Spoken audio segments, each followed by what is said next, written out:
Hello all. Community ഇക്കോളജിയിലെ important ആയിട്ടുള്ള ടോപ്പിക്കാണ് എക്കോട്ടോൺ and edge effect. നമുക്കിന്ന് എന്താണ് എക്കോട്ടോൺ, എന്താണ് എഡ്ജ് ഇഫക്റ്റ് എന്നുള്ളത് ഡിസ്കസ് ചെയ്യാം. First of all, what is ecotone? Ecotone എന്ന് ഉദ്ദേശിക്കുന്നത് അതൊരു ഡിസ്റ്റിങ്ക്റ്റ് ആയിട്ടുള്ള ഒരു ട്രാൻസിഷൻ സോണാണ്. രണ്ട് ഓവർലാപ്പിംഗ് കമ്മ്യൂണിറ്റിയുടെ ഇടയിൽ വരുന്ന ഡിസ്റ്റിങ്ക്റ്റ് ആയിട്ടുള്ള ഒരു ട്രാൻസിഷൻ സോണിനെയാണ് എക്കോട്ടോൺ എന്ന് വിളിക്കുന്നത്. ഈ ഒരു ഫിഗറിൽ കാണുന്നത് പോലെ രണ്ട് ഓവർലാപ്പിംഗ് കമ്മ്യൂണിറ്റി നമ്മൾ എടുക്കുകയാണ്. ഒന്ന് ഗ്രാസ് ലാൻഡ് ആണ്, മറ്റേത് ഫോറസ്റ്റ് ആണ്. ഈ ഫോറസ്റ്റിൻ്റെയും ഗ്രാസ് ലാൻഡിൻ്റെയും ഇടയിൽ വരുന്ന ആ ഒരു ഡിസ്റ്റിങ്ക്റ്റ് ഏരിയനെ, ആ ഡിസ്റ്റിങ്ക്റ്റ് സോണിനെ വിളിക്കുന്ന പേരാണ് എക്കോട്ടോൺ എന്ന് വിളിക്കുന്നത്. അപ്പോൾ ഇവിടുത്തെ പ്രത്യേകത എന്ന് പറയുന്നത് രണ്ട് ഡിഫറെൻറ്റ് കമ്മ്യൂണിറ്റീസ് ഇവിടെ മീറ്റ് ചെയ്യുന്നു, മെർജ് ചെയ്യുന്നു, ഓവർലാപ്പിംഗ് നടക്കുന്നു. ഈ ഒരു റീജിയനെ നമ്മൾ ടെൻഷൻ സോൺ അല്ലെങ്കിൽ ടെൻഷൻ ബെൽറ്റ് എന്ന് വിളിക്കും. എന്തുകൊണ്ടാണെന്നുണ്ടെങ്കിൽ ആ ഒരു റീജിയണിൽ, ഈ ട്രാൻസിഷൻ സോണിൽ എന്ത് കൂടുതലാണ്? കോമ്പറ്റീഷൻ കൂടുതലാണ്. അതുകൊണ്ടാണ് നമ്മളിതിനെ എന്ത് വിളിക്കുന്നത്? ടെൻഷൻ സോൺ എന്ന് വിളിക്കുന്നത്. ആ ഒരു ഏരിയയിൽ റിസോഴ്സസിന് വേണ്ടിയിട്ടുള്ള കോമ്പറ്റീഷൻ കൂടുതലാണ്, ടെൻഷൻ സോൺ എന്ന് നമുക്കതിനെ വിളിക്കാം. ഇനി നമുക്ക് ഇതിൻ്റെ എക്സാമ്പിളായിട്ട് പറയുന്ന ഒന്നാണ് എസ്റ്റുറീസ്. എസ്റ്റുറീസിൻ്റെ പ്രത്യേകത എന്ന് പറയുന്നത് ഇപ്പം നമ്മൾ ഈ ഫിഗറിൽ കാണുന്ന ഫോറസ്റ്റും ഗ്രാസ് ലാൻഡും പോലെ രണ്ട് കമ്മ്യൂണിറ്റി, ഫോറസ്റ്റ് കമ്മ്യൂണിറ്റി ഉണ്ട്, ഗ്രാസ് ലാൻഡ് കമ്മ്യൂണിറ്റി ഉണ്ട്. അതിൻ്റെ രണ്ടിൻ്റെ ഇടയിലുള്ള കാടിൻ്റെ ഒരു റീജിയൻസ് ഉണ്ടായിരിക്കും, അതുപോലെ തന്നെ അപ്പുറത്തൊരു പുൽമേടുകളുടെ റീജിയൻസ് ഉണ്ടായിരിക്കും. ആ പുൽമേടിൻ്റെയും കാടിൻ്റെ ഇടയിൽ ഒരു റീജിയൻ ആയിട്ടുള്ള ട്രാൻസിഷൻ സോൺ കാണാൻ പറ്റും. ആ ഒരു സോണിലാണ് ഒരു സ്ട്രീം നമുക്ക് ഫ്ലോ ചെയ്യുന്നുണ്ടെങ്കിൽ അതിനെയാണ് നമ്മൾ എസ്റ്റുറീസ് എന്ന് വിളിക്കുന്നത്. അത് നമ്മുടെ രണ്ട് കമ്മ്യൂണിറ്റിയുടെയും, ഷ്രബ് കമ്മ്യൂണിറ്റിയും അതുപോലെ തന്നെ മാർഷ് കമ്മ്യൂണിറ്റി, രണ്ട് റീജിയണലായിട്ടുള്ള കമ്മ്യൂണിറ്റീസാണ്, ഫോറസ്റ്റിലും ഗ്രാസ് ലാൻഡിലായിട്ട്. അതിൻ്റെ രണ്ടിൻ്റെ ഇടയിൽ ബോർഡറിൽ വരുന്നത് കൊണ്ട് ഈ റീജിയനെ നമ്മൾ എക്കോട്ടോൺ എന്ന് വിളിക്കും. ഒരു ടിപ്പിക്കലായിട്ടുള്ള ഒരു എക്കോട്ടോൺ ആണ് estuaries between forest and grassland. ഗ്രാസ് ലാൻഡിൻ്റെയും ഫോറസ്റ്റിൻ്റെ ഇടയിൽ കിടക്കുന്ന എസ്റ്റുറീസ് എന്ന് പറയുന്നത് ആ ഒരു സ്ട്രീമിനെ നമുക്ക് ഒരു എന്തായിട്ട് കൺസിഡർ ചെയ്യാം? എക്കോട്ടോൺ ആയിട്ട് കൺസിഡർ ചെയ്യാം. അപ്പോൾ അവിടുത്തെ ടെൻഷൻ കൂടുതലാണ്, കോമ്പറ്റീഷൻ കൂടുതലാണെന്നുള്ളതിൻ്റെ റീസൺ പറയുന്നത് ഒന്ന് ഫിസിക്കൽ കണ്ടീഷൻസ് ആണ്. അതായത് രണ്ട് റീജിയനും പോലെയല്ല, ട്രാൻസിഷൻ സോൺ ആയതുകൊണ്ട് അവിടുത്തെ ഫിസിക്കൽ കണ്ടീഷൻസ്, ടെമ്പറേച്ചർ, ഹ്യൂമിഡിറ്റി, അതൊക്കെ വ്യത്യാസം ഉണ്ടായിരിക്കും. അതുപോലെ തന്നെ സ്പീഷീസ് കമ്മ്യൂണിറ്റി തമ്മിലുള്ള കോമ്പറ്റീഷനും വേറൊരു റീസൺ ആയിട്ട് പറയുന്നുണ്ട്. അപ്പോൾ എക്കോട്ടോൺ എന്ന് പറയുന്നത് നാരോ റീജിയൻ ആയിരിക്കാം, അല്ലെങ്കിൽ വൈഡ് ഏരിയാസ് ആയിരിക്കാം. എൻവയോൺമെൻറ്റൽ കണ്ടീഷൻസ്, അവിടെയുള്ള എൻവയോൺമെൻറ്റൽ കണ്ടീഷൻസിനെ നമ്മൾ എഡ്ജ് കണ്ടീഷൻസ് എന്നാണ് വിളിക്കുന്നത്. എക്കോട്ടോൺ റീജിയണിലുള്ള എൻവയോൺമെൻറ്റൽ കണ്ടീഷൻസിനെ നമ്മൾ എഡ്ജ് കണ്ടീഷൻസ് എന്ന് വിളിക്കുന്നുണ്ട്. അപ്പോൾ അതെന്ന് പറയുന്നത് എന്താണ്? രണ്ട് കമ്മ്യൂണിറ്റിയുടെ, ഇപ്പോൾ ഒരു എക്സാമ്പിൾ ഇവിടെ ലാൻഡ് കമ്മ്യൂണിറ്റി ഉണ്ട്, എക്വാട്ടിക് കമ്മ്യൂണിറ്റി ഉണ്ട്, നടുക്കുള്ള ട്രാൻസിഷൻ സോൺസ് ഉണ്ട്. അപ്പോൾ ലാൻഡ് കമ്മ്യൂണിറ്റിയുടെ ഫീച്ചേഴ്സും എക്വാട്ടിക് ആയിട്ടുള്ള എക്കോസിസ്റ്റത്തിൻ്റെ ഫീച്ചേഴ്സും, രണ്ടിൻ്റെ ഫീച്ചേഴ്സും നമുക്കൊരു ഇവിടെ കാണാനായിട്ട് പറ്റും. ഒരു ഇൻ്റർമീഡിയറ്റ് ആയിട്ടുള്ള ഫീച്ചേഴ്സാണ് നമുക്കിവിടെ കാണാനായിട്ട് പറ്റുന്നത്. അഡ്ജോയിനിങ് ആയിട്ടുള്ള മേജർ കമ്മ്യൂണിറ്റീസിൻ്റെ ഇൻ്റർമീഡിയറ്റ് കണ്ടീഷൻസ് ആയിരിക്കും നമുക്ക് ട്രാൻസിഷൻ സോണിൽ കാണാനായിട്ട് പറ്റുന്നത്. അപ്പോൾ എപ്പോഴും എക്കോട്ടോൺ എന്ന് പറയുന്നത് largely depends on the adjacent community. ഏത് കമ്മ്യൂണിറ്റി ആയിട്ടാണോ ഇപ്പോൾ അടുത്തടുത്ത് കിടക്കുന്നത്, ഇപ്പോൾ എസ്റ്റുറീസ് ആണെങ്കിൽ ഫോറസ്റ്റും ഗ്രാസ് ലാൻഡും എങ്ങനെയാണോ അതിനനുസരിച്ചിട്ടാണ് ഇവരുടെ കണ്ടീഷൻസ് വരുന്നത്. So physical and biological conditions neighbouring കമ്മ്യൂണിറ്റിയിൽ മാറിക്കഴിഞ്ഞാൽ അതിനനുസരിച്ച് എന്ത് മാറും? ഈ ട്രാൻസിഷൻ സോണിലും മാറ്റം വരും. അവിടെയുള്ള ഇൻഹാബിറ്റൻസിനെ എഫക്റ്റ് ചെയ്യാനായിട്ടുള്ള ചാൻസസ് അവിടെ കൂടുതലാണ്. സ്പീഷ്യസ് നൈബറിങ് കമ്മ്യൂണിറ്റിയിൽ കോമൺ ആയിട്ടുള്ള സ്പീഷ്യസുകൾ നമുക്ക് ഈ ഒരു എക്കോട്ടോണൽ സോൺസിൽ കൂടുതലായിട്ട് കാണാൻ പറ്റും. അത് മാത്രമല്ല, ചിലപ്പോൾ ഈ ഒരു എക്കോട്ടോണൽ സോണിൽ സ്പെസിഫിക് ആയിട്ട് എക്സ്ക്ലൂസീവ്ലി എക്കോട്ടോണിൽ മാത്രം കാണുന്ന സ്പീഷ്യസ് നമുക്ക് കാണാനായിട്ട് പറ്റും. അപ്പോൾ അതായത് എക്കോട്ടോണിൽ റിമാർക്കബിൾ ആയിട്ടുള്ള, അവർക്ക് മാത്രമായിട്ടുള്ള ഒരു സ്പീഷ്യസുകൾ കാണാൻ പറ്റും. അതായത് യുണീക്കായിട്ട് ഈ ഒരു ട്രാൻസിഷൻ സോണിൽ മാത്രം കാണുന്ന സ്പീഷ്യസ് കാണാൻ പറ്റും. അല്ലാന്നുണ്ടെങ്കിൽ നൈബറിങ് ഏരിയസിൽ ഡൊമിനൻ്റ് ആയിട്ടുള്ള സ്പീഷ്യസ് നമുക്ക് ഇവിടെ കാണാനായിട്ട് പറ്റുന്നുണ്ട്. അപ്പോൾ അതുകൊണ്ട് തന്നെ എക്കോട്ടോണിൻ്റെ പ്രത്യേകത എന്താണ്? എക്സ്ട്രാ ഓർഡിനറി സ്പീഷ്യസ് റിച്ച്നെസ് ആയിരിക്കും, exceptionally great species diversity, extreme high density of population of most species in comparison with neighbouring community. നമ്മൾ അടുത്തടുത്തുള്ള കമ്മ്യൂണിറ്റിനെ വെച്ച് നോക്കുമ്പോൾ ഇവിടെ എക്സ്ട്രാ ഓർഡിനറി സ്പീഷ്യസ് റിച്ച്നെസ് ആണ്. എന്തുകൊണ്ടാണ് സ്പീഷ്യസ് റിച്ച്നെസ് അവിടെ കൂടുന്നത്? യുണീക്ക് ആയിട്ടുള്ള ചില സ്പീഷ്യസുകൾ ആ ഒരു ട്രാൻസിഷൻ സോണിൽ മാത്രം കാണാൻ പറ്റും. അതുകൊണ്ട് തന്നെ അവിടുത്തെ സ്പീഷ്യസ് റിച്ച്നെസ്സും സ്പീഷ്യസ് ഡൈവേഴ്സിറ്റിയും ഒക്കെ കൂടുതലാണ് നൈബറിങ് കമ്മ്യൂണിറ്റിനെ വെച്ച് കമ്പയർ ചെയ്യുമ്പോൾ. അതെന്തുകൊണ്ടായിരിക്കും? അഡ്ജസൻ്റ് ആയിട്ടുള്ള മേജർ കമ്മ്യൂണിറ്റിയിൽ നമുക്ക് കാണാൻ പറ്റുന്ന ചില സ്പീഷ്യസുകൾ ഉണ്ടായിരിക്കും. Wide range of favourable environmental conditions കുറേ സ്പീഷ്യസിന് അവർ കൊടുക്കുന്നത് കൊണ്ടാണ് ഈ ട്രാൻസിഷൻ സോണിലേക്കും നമുക്ക് ആ ഒരു സ്പീഷ്യസുകളെ കാണാനായിട്ട് പറ്റുന്നത്.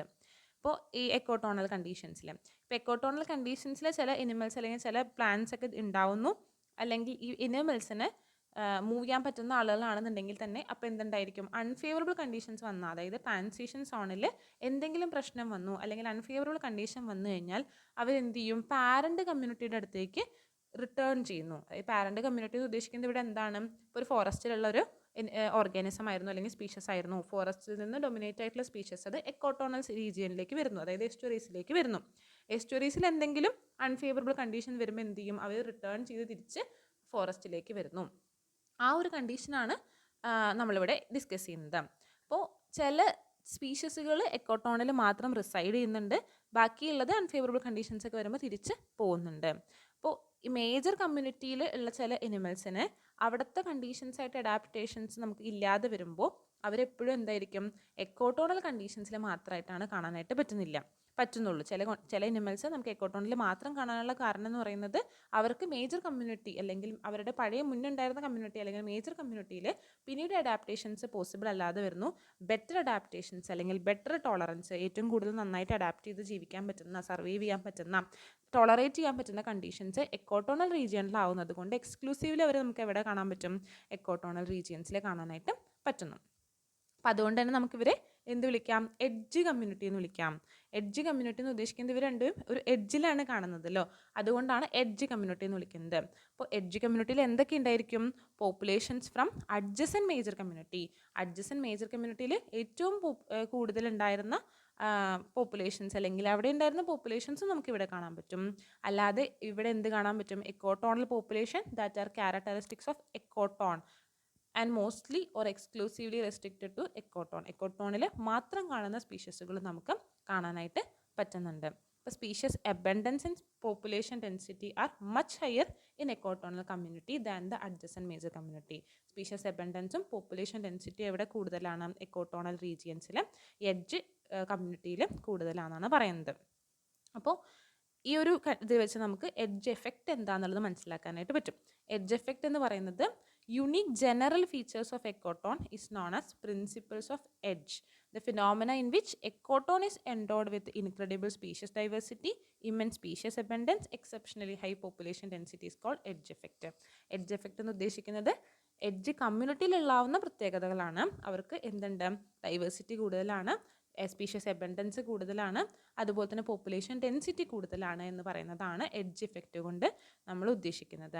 അപ്പോൾ അവിടെ ചില കണ്ടീഷൻസ് നമ്മൾ നോക്കുമ്പോൾ നൈബറിംഗ് കമ്മ്യൂണിറ്റിയിൽ ഇല്ലാത്ത പല സ്പീഷ്യസും നമുക്കിവിടെ കാണാനായിട്ട് പറ്റുന്നുണ്ട്.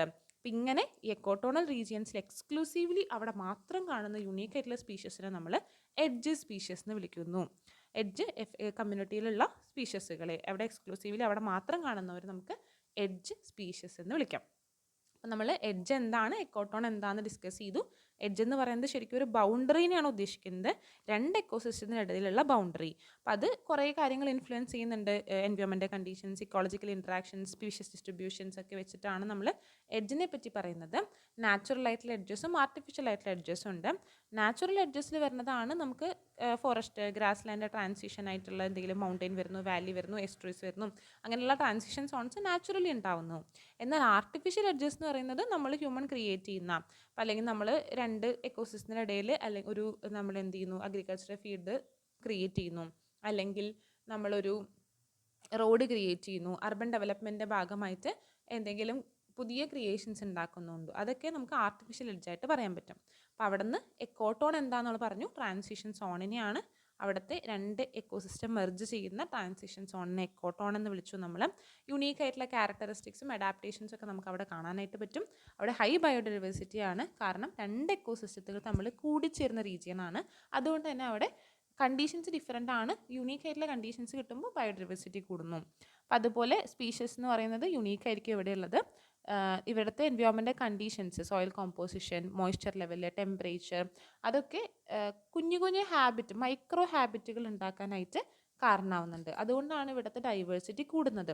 ചെറിയ കണ്ടീഷൻസ് മാറുന്നതിനനുസരിച്ച് ചില ജീവികൾക്ക് അല്ലെങ്കിൽ ചില സ്പീഷ്യസിന് ജീവിക്കാൻ പറ്റുന്ന കണ്ടീഷൻസ് ആയിട്ടത് മാറുന്നു. എക്കോട്ടോണിന് പിന്നെ എക്സാമ്പിൾസ് നമ്മൾ പറഞ്ഞു. മാംഗ്രൂവ് ഫോറസ്റ്റ് ഒരു മെറൈൻ എക്കോസിസ്റ്റം, ടെറസ്ട്രിയൽ എക്കോസിസ്റ്റത്തിൻ്റെ ഇടയിൽ വരുന്നതാണ് മാംഗ്രൂവ് ഫോറസ്റ്റ് എന്ന് വിളിക്കുന്നത്. കണ്ടൽ കാടുകൾ.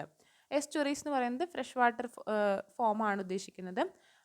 അതായത് നമ്മൾ എസ്റ്റുറീസ് ഫോം ചെയ്യുന്നത് മെയിനായിട്ട് റിവറും സോൾട്ട് വാട്ടറിലായിട്ടുള്ള ഓഷ്യനും ഫ്രഷ് വാട്ടർ ആയിട്ടുള്ള റിവറും കൂടിച്ചേർന്ന ആ ഒരു ഭാഗത്ത് എസ്റ്റുറീസ് ഫോം ചെയ്യുന്നു.